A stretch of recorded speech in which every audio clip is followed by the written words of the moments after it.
اللهم عجل لوليك الفرج. اعوذ باللہ من الشیطان اللعین الرجیم. بسم اللہ الرحمن الرحیم. اللہم صلی علی محمد وآل محمد وعجل فرجہم. ناظرین اکرام، السلام علیکم ورحمۃ اللہ وبرکاتہ. میں ہوں آپ کا میزبان زرغام اعظمی. حوزہ معصومہ قم نبا فاؤنڈیشن کی جانب سے منعقد کیے گئے نبا انٹرنیشنل کوئز کمپٹیشن میں آپ سب کا استقبال ہے.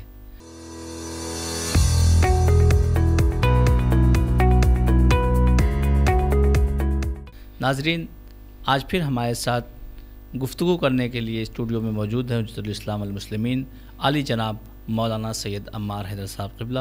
چلیے قبلہ کی خدمت میں چلتے ہیں. قبلہ السلام علیکم ورحمۃ اللہ وبرکاتہ. علیکم السلام ورحمۃ اللہ وبرکاتہ. ناظرین، جیسا کہ جو آج کا ہمارا ٹاپک ہے وہ ہے معرفت امام زمانہ علیہ السلام. لہٰذا آج کا پہلا سوال یہ ہے کہ غیبت کبریٰ میں ہماری سب سے اہم ذمہ داری کیا ہے، بیان فرمائیں. اعوذ باللہ من الشیطان الرجیم. بسم اللہ الرحمن الرحیم. نحمدہ و نصلی علی رسولہ الکریم و آلہ الطیبین الطاہرین المعصومین المظلومین. اما بعد فقد قال رسول اللہ صلی اللہ علیہ وآلہ وسلم: من مات ولم یعرف امام زمانہ مات میتۃ جاہلیہ.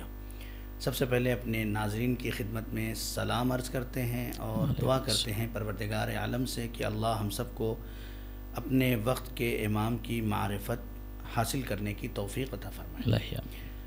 ناظرین، سوال بہت اچھا ہے کہ غیبت امام میں سب سے اہم ذمہ داری اور فریضہ ہمارا کیا ہے. یوں تو بہت ساری ذمہ داریاں ایک منتظر کی ہیں کہ جو انتظار کر رہا ہے، کسی کی آنے کی آمد ہے اور اس کا انتظار کر رہا ہے، تو اس کی بہت ساری ذمہ داریاں. لیکن جو سب سے اہم ذمہ داری ہے وہ نبی کریم کی حدیث ہے کہ من ماتا ولم یعرف امام زمانہ مات میتۃ جاہلیہ. جو شخص بھی اپنے وقت کے امام کو پہچانے بغیر مر جائے وہ جاہلیت کی موت مر جائے گا. خود نبی سے پوچھا گیا کہ یہاں جاہلیت سے مراد کیا ہے، تو نبی نے فرمایا یہاں جاہلیت سے مراد کفر و نفاق و ضلال، یعنی کفر ہے، نفاق ہے اور ضلالت ہے، یعنی گمراہی ہے انسان کی. تو ہمیں سب سے پہلی ذمہ داری ایک انسان کی یہ ہے جو اپنے وقت کے امام کا انتظار کر رہا ہے کہ وہ اپنے وقت کے امام کی معرفت کو حاصل کرے، اور اس طرح سے معرفت کو حاصل کرے کہ اس کے وجود میں اس بات کا احساس ہو جائے کہ میں اپنے وقت کے امام کا انتظار کر رہا ہوں اور اس کی پوری معرفت کے ساتھ اس کا انتظار کر رہا ہوں. ایسا نہ ہو کہ وقت کے امام آ جائیں اور ہمارے گھر میں کوئی تیاری نہ ہو. ایسا نہ ہو کہ امام آ جائیں اور ہمارے جسم کی کوئی تیاری نہ ہو. ایسا نہ ہو وقت کے امام آ جائے اور ہماری روح کی کوئی تیاری نہ ہو. یعنی انسان کسی کی آمد پہ جن چیزوں کی تیاری کرتا ہے وہ سب سے پہلی چیز کیا ہے؟ اپنے گھر کو سجاتا ہے. تو ہم اپنے گھروں میں دیکھیں کہ وقت کا امام اگر آ جائے تو ہم اپنے گھر میں بٹھا بھی سکتے ہیں یا نہیں بٹھا سکتے ہیں. ہم اپنے وجود میں دیکھیں، جسم میں دیکھیں، کہیں ایسا تو نہیں کہ ہم سب کچھ رکھنے کے بعد ایک حرام کام کر رہے ہوں. مرد ہے تو اپنے جسم کے ذریعے سے حرام کام کر رہا ہو، اور عورت ہے تو اپنے بے پردگی کی بنیاد پر امام کے سامنے جو ہے وہ اس طرح سے اس دور میں، غیبت کے دور میں رہ رہی ہو. تو ضروری ہے کہ امام کی معرفت ہو، اور معرفت کے ساتھ انسان جب غیبت میں زندگی گزارتا ہے تو پھر وہ انتظار ثمرآور ہوتا ہے، اور امام خود اس سے کہتے ہیں کہ ہاں تم میرا انتظار کر رہے ہو، انشاءاللہ وہ وقت بھی آئے گا کہ جو معرفت کے ساتھ انتظار کر رہے ہیں خود امام کا دیدار کریں گے انشاءاللہ. بسم اللہ الرحمن الرحیم. حوضہ معصومہ قم میں خاہران کے لیے ذاکرہ، عالمہ اور معلمہ کے بہترین آن لائن کلاسز کا اگلا سیشن جلد ہی اسٹارٹ ہو رہا ہے. فارم بھرنے کی آخری تاریخ 11 اپریل 2024 ہے. 13 اپریل سے کلاسز شروع ہو جائیں گی. 3 مہینے سے 3 سال تک کا کورس موجود ہے، جس میں المصطفیٰ انٹرنیشنل یونیورسٹی کی سرٹیفکیٹ بھی دی جاتی ہے. 1 سال میں مبلغہ، 2 سال میں عالمہ اور 3 سال مکمل کرنے پر ٹیچر اور معلمہ کی سرٹیفکیٹ دی جاتی ہے. اس کے علاوہ بچوں کے لیے بھی تمام دینی علوم کی تعلیم کا سلسلہ جاری ہے. خود بھی پڑھیں، بچوں کو بھی پڑھائیں. نبا کا علمی سفر انشاءاللہ گھر گھر. رابطہ کریں ان نمبرز پر. حوضہ معصومہ قم نبا فاؤنڈیشن. نبا فاؤنڈیشن، آپ کا فاؤنڈیشن. کیا غیبت میں امام سے ملاقات کی جا سکتی ہے؟ تفصیل سے بیان فرمائیں. جزاک اللہ. بہت بہترین سوال ہے یہ.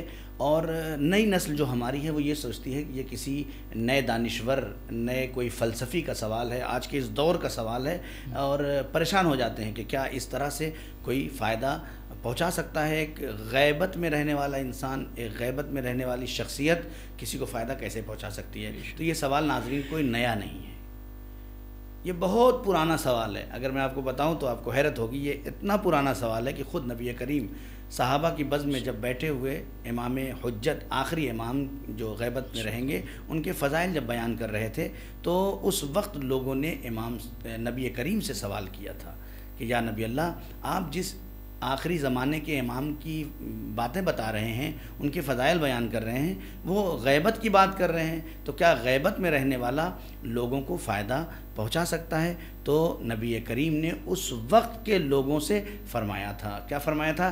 اے والذی بعثنی بالنبوہ انہم ینتفعون بنور ولایتہ فی غیبتہ کانتفاع الناس بالشمس وان جللها السحاب.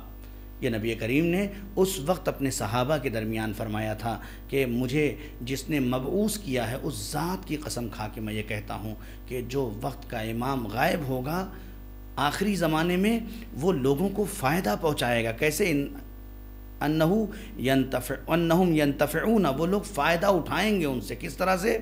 بنور ولایت ہی، اس کے ولایت کے نور سے، امام کی ولایت کے نور سے لوگوں کو فائدہ پہنچائے گا. فی غیبت ہی، ان کی غیبت میں. کیسے؟ کس طرح سے نور سے لوگوں کو فائدہ پہنچائے گا؟ کانتفاع الناس، جس طرح سے لوگ فائدہ اٹھاتے ہیں بالشمس، سورج سے. کب؟ جب وہ بادلوں کے درمیان چلا جاتا ہے، چھپ جاتا ہے. تو بالکل ویسے ہی نبی نے تعبیر کیا ہے کہ سورج دنیا میں لوگوں کو فائدہ پہنچاتا ہے یا نہیں پہنچاتا ہے؟ پہنچاتا ہے، چاہے وہ کس کے؟ بادل کے پیچھے کیوں نہ چلا جائے، تو اپنا فائدہ نہیں روک دیتا ہے. اسی طرح سے ہمارا وقت کا امام بھی پردہ غیب میں ہے لیکن لوگوں کو فائدہ پہنچا رہا ہے. اسی لیے علماء نے کہا ہے جب بہت پریشان ہو جاؤ، جب بہت گرفتاری کے عالم میں ہو جاؤ، تو اپنے وقت کے امام سے نجوا کرو، گفتگو کرو، اپنے دل کی بات اپنے وقت کے امام سے کہو. امام سنتے ہیں، امام اس کا جواب دیتے ہیں، امام پریشانیوں کو حل کرتے ہیں.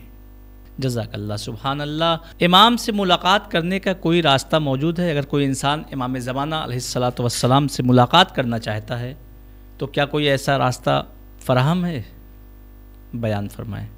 احسن، بہت عمدہ سوال ہے اور آج کے نوجوانوں کے اندر یہ شوق بھی ہے کہ ہم اپنے وقت کے امام سے ملاقات کریں.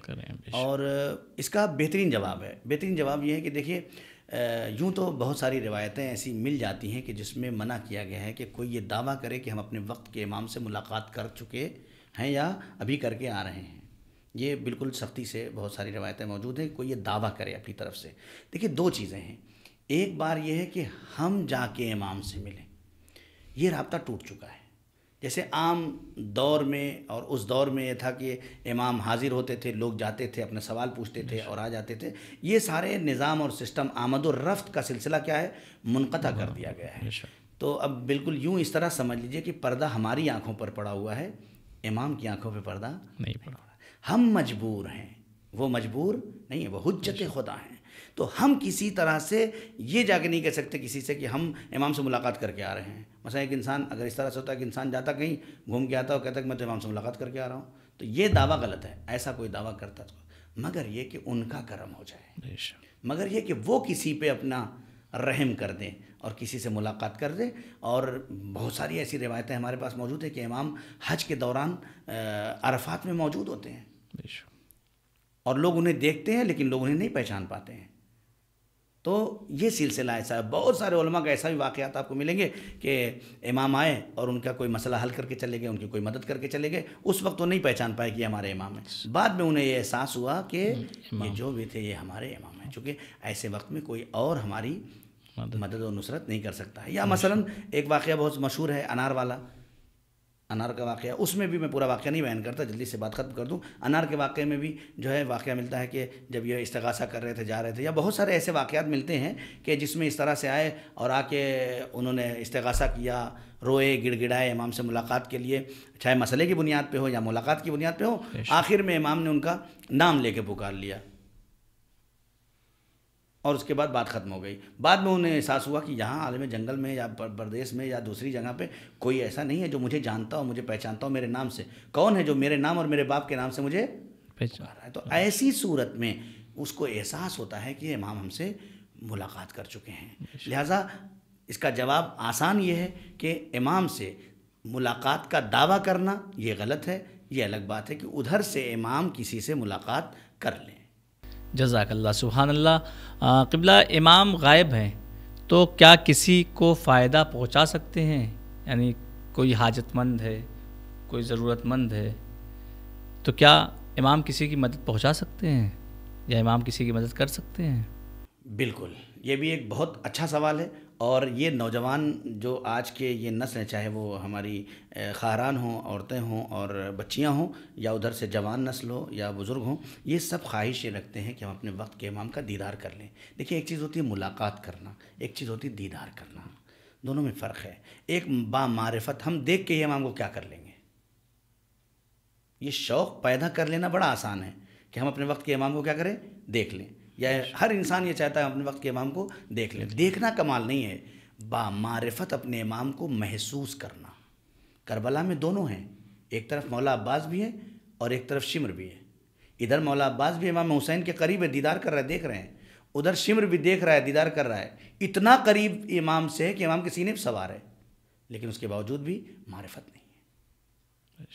لہٰذا دیدار کا شوق پیدا کرنا بہت اچھی بات ہے، امام کا دیدار. لیکن سب سے زیادہ اہم جو ہے امام کے طرف بڑھنے کا، امام سے قریب ہونے کا راستہ یہ ہے کہ انسان اپنے اندر معرفت پیدا کرے امام کی. اور کچھ راستے بتائے گئے ہیں، بہت سارے ایسے راستے ہمارے ہاں روایتوں میں موجود ہیں. مثلا ایک شخص کہتا ہے کہ اپنے وقت کے امام کو ہم زیارت کرنا چاہتے ہیں، تو آواز آتی ہے زیارت جامعہ پڑھتا ہے تو؟ وہ کہتا ہے نہیں پڑھتا. امام نے کہا جاؤ زیارت جامعہ پڑھنے کے عادی بن جاؤ. دوبارہ پھر یہی سوال ہوتا ہے تو امام پوچھتے ہیں کہ زیارت عاشورہ پڑھتا ہے؟ جواب آتا نہیں پڑھتا ہوں. امام نے کہا زیارت عاشورہ کے عادی بن جاؤ. یہ مفاتیح الجنان میں اعمال کے جہاں پہ لکھا ہوا ہے باقاعدہ. یہ پھر شخص آتا ہے تو امام پوچھتے ہیں کہ اس طرح سے کہ دعائے عہد پڑھتا ہے؟ اس کا نہیں پڑھتا ہوں.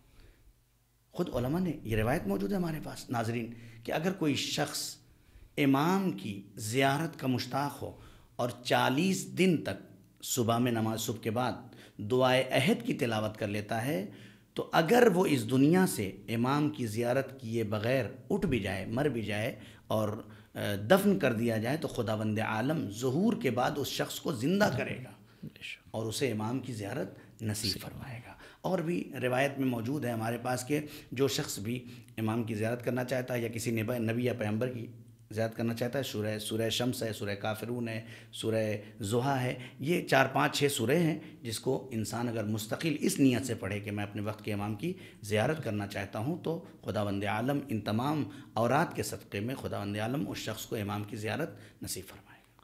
بے شک. جزاک اللہ. ناظرین، بڑھتے اپنے آخری سوال کی جانب، اور قبلہ سے آخری سوال ہے کہ امام سے قریب ہونے کا بہترین راستہ کیا ہے؟ بہت عمدہ سوال ہے. بے شک. اور یہ سوال ایسا ہے کہ یہ ایک انسان کو شخصیت کی تعمیر میں کام کرتا ہے، یعنی انسان کی شخصیت ساز بن جاتا ہے. یہ سوال اگر انسان اس کو محسوس کر لے کہ غیبت میں جو ہے وہ انسان کو قریب کیسے ہو امام سے، یہ بہت اہم سوال ہے. کیسے قریب ہو؟ سب سے پہلا جواب اور آسان جواب اس کا جو ہے، جو 2 جملے میں کہہ دیا جائے، وہ یہ ہے کہ انسان کو امام سے قریب ہونے کے لیے قرآن مجید کی آیت ہے اہل بیت علیہ الصلوۃ والسلام کے لیے، کیا؟ انما اعوذ باللہ من الشیطان الرجیم بسم اللہ الرحمن الرحیم انما یرید اللہ لیذھب عنکم الرجس اہل البیت ویطہرکم تطہیرا.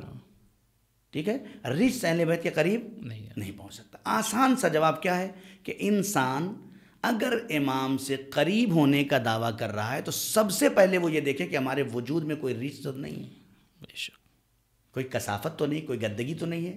اب یہ گندگی کثافت بڑی بھی ہو سکتی ہے، چھوٹی بھی ہو سکتی ہے.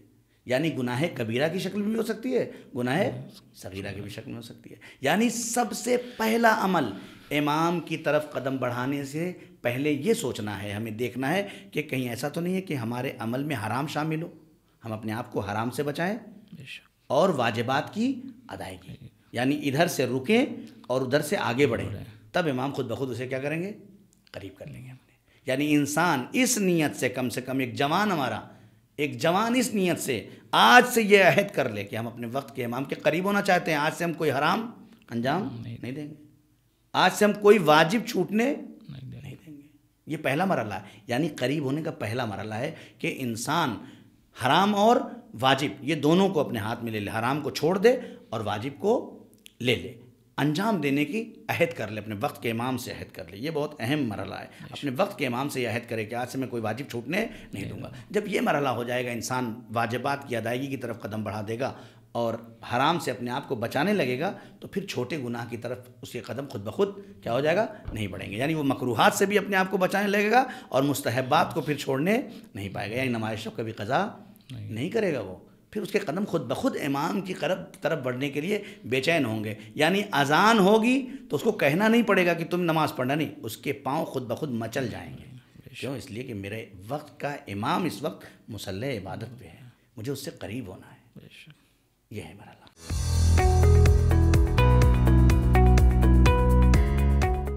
بسم اللہ الرحمن الرحیم، السلام علیکم ورحمۃ اللہ وبرکاتہ۔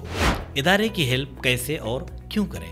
ناظرین محترم، آپ جانتے ہیں کہ کئی سالوں سے حوضہ معصوم قم نوا فاؤنڈیشن بچوں اور بڑوں کی تعلیمی صلاحیت بڑھانے کے لیے اور علوم محمد و آل محمد علیہ السلام کو گھر گھر پہنچانے کے لیے quiz, YouTube videos, on line classes اور آف لائن حوضے کی شکل میں مسلسل کوشش میں پوری ٹیم کے ساتھ لگا ہوا ہے۔ تمام پروگرام کی کامیابی اللہ کے کرم اور آپ مومنین و مومنات کے تعاون سے ہی ممکن ہے، لہٰذا آپ سے درخواست ہے کہ حوضہ معصوم قم نوا فاؤنڈیشن کی زیادہ سے زیادہ مدد کریں اور ثواب جاریہ میں شریک ہوں۔ ناظرین، کسی بھی سسٹم اور نظام کو چلانے کے لیے آپ لوگوں کے تعاون کی بہت سخت ضرورت ہوتی ہے، لہٰذا ڈونیشن کے ساتھ ساتھ ادارے کو حضرت آیت اللہ العظمیٰ آغائے سیستانی، آیت اللہ العظمیٰ آغائے خامنائی حفظہم اللہ تعالیٰ کا اجازہ بھی حاصل ہے۔ آپ سہم امام سے بھی اس ادارے کی مدد کر سکتے ہیں۔ شکریہ، والسلام علیکم ورحمۃ اللہ وبرکاتہ۔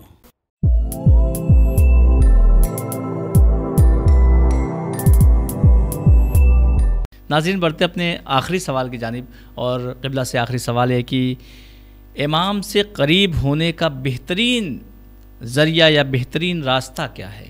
احسن، جزاک اللہ۔ یہ ایک بہت اہم سوال ہے جو یہ بھی ایک ہر انسان محسوس کرتا ہے کہ ہم وقت کے امام کی غیبت میں زندگی گزار رہے ہیں، تو کیا ہمارے اوپر کوئی ذمہ داری بھی عائد ہوتی ہے یا ہم آزاد ہیں، کھائیں پئیں اور سو جائیں؟ کہتے نہیں، اگر واقعاً آپ امام کی غیبت میں زندگی گزار رہے ہیں تو آپ کے کندھوں پہ کچھ ذمہ داریاں ہیں، اس کو محسوس کرے انسان۔ وہ محسوس کیا کرے؟ یعنی پہلی چیز تو وہی جو میں نے ابھی بتایا کہ سب سے پہلا فریضہ انسان کا کیا ہے، وہ امام زمان کی معرفت ہے، اجل اللہ تعالیٰ فرجہ شریف، کہ ہم ان کی معرفت کو حاصل کریں۔ جب معرفت حاصل ہو جائے تو اب ذمہ داری جتنا قریب ہوتے چلے جائیں گے اتنی ذمہ داریاں بڑھتی چلی۔ ایک انسان کسی کو جانتا ہی نہیں ہے، کوئی ذمہ داری نہیں۔ ایک انسان پہچانتا نہیں ہے میرا باپ ہے، کوئی ذمہ داری ہے نہیں۔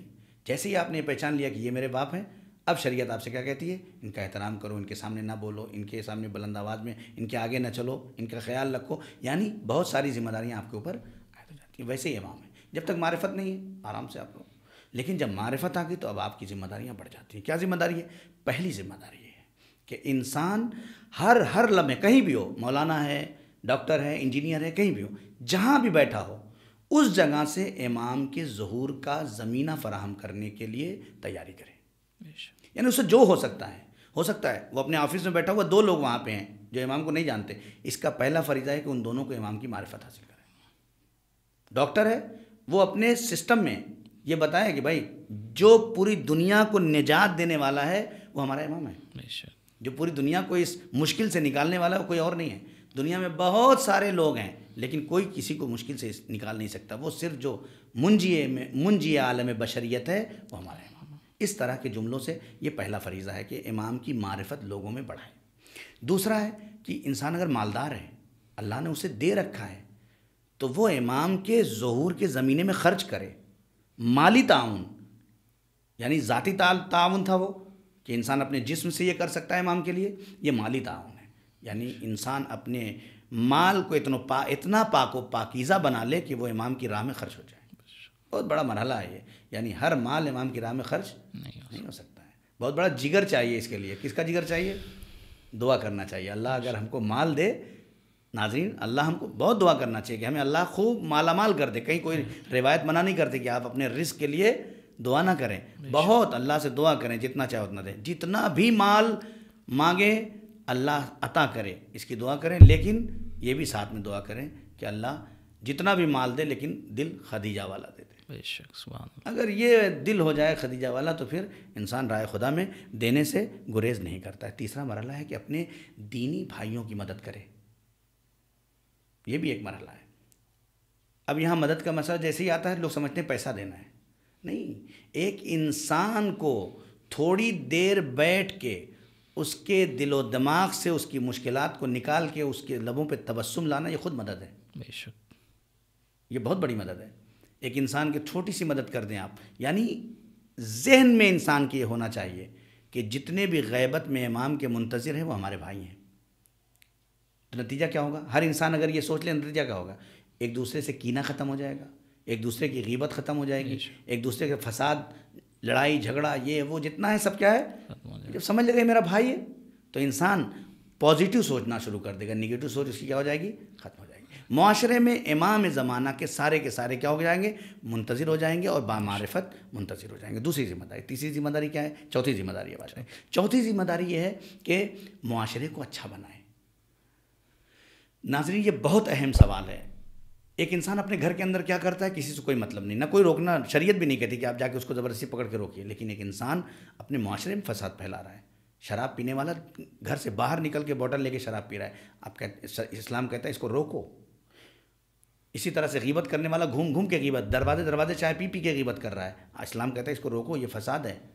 اس طرح سے جتنی بھی گناہیں، جتنی بھی اس طرح کے فسادات ہیں، یعنی جو معاشرے میں کھل کے انسان کرتا ہے، اس سے کیا ہے، امر بالمعروف و نہی عن المنکر، یہ انسان کے اوپر واجب ہے۔ امر بالمعروف یعنی اچھائیوں کو معاشرے میں پھیلاؤ، اور نہی عن المنکر یعنی برائیوں سے معاشرے کو نجات دو۔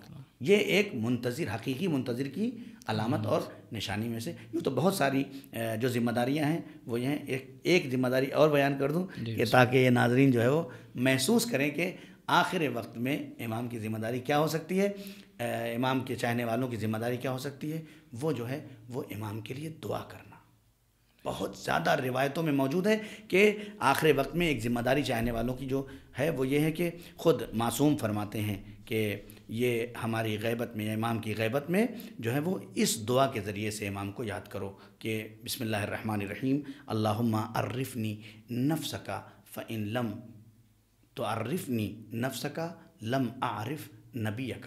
اے میرے پروردگار تو اپنی معرفت مجھے عطا فرما، تاکہ میں، اگر تو نے اپنی معرفت مجھے عطا نہیں فرمائی تو میں تیرے نبی کی معرفت حاصل نہیں کر پاؤں گا۔ اللہم عرفنی نبیک، اے میرے اللہ تو اپنے نبی کی معرفت مجھے عطا فرما۔ وَإِن لَمْ تُعَرِّفْنِي نَبِيَّكَ لَمْ أَعْرِفْ حُجَّتَكَ، اے میرے اللہ اگر تو نے اپنے نبی کی مجھے معرفت عطا نہیں کی تو میں تیری حجت کی معرفت حاصل نہیں کر پاؤں گا۔ اللہم عرفنی حجتک، اے میرے پروردگار تو مجھے اپنی حجت کی معرفت عطا فرما۔ فَإِن لَمْ تُعَرِّفْنِي حُجَّتَكَ، اگر تو نے اپنے حجت کی معرفت ہمیں نہیں عطا فرمائی، زَلَلْتُ عَنْ دِینِكَ، تو میں کیا کروں گا، اپنے دین سے گمراہ ہو جاؤں گا۔ یعنی یہ دعا بہت زیادہ روایت ہے کہ انسان غیبت میں، قنوت میں یا دوسرے مراحل میں اس دعا کو بار بار تکرار کرے۔ لہذا اس دعا سے مطلب کیا ہے، یعنی انسان امام سے منسوب دعاؤں کو پڑھتا رہے، ان کے ظہور کی زیادہ سے زیادہ دعا کرے، اور ہر وقت اگر انسان ممکن ہو اپنے گھر میں اپنے بچوں سے کہے اللہم عجل لولیک الفرج۔ اگر بہت بڑی دعائیں نہیں پڑھ سکتا تو کم سے کم اتنا، صبح اٹھ کے دوپہر شام اپنے گھر کا ماحول بنا لے کہ اللہم عجل ولیک الفرج۔ بے شک، جزاک اللہ۔ تو ناظرین آج ہمارا وقت یہیں پہ تمام ہوتا ہے، انشاءاللہ پھر ملاقات ہوگی نیکسٹ ایپیسوڈ میں، تب تک کے لیے ہمیں اجازت دیجیے۔ خدا حافظ، والسلام علیکم ورحمۃ اللہ وبرکاتہ۔ علیکم السلام۔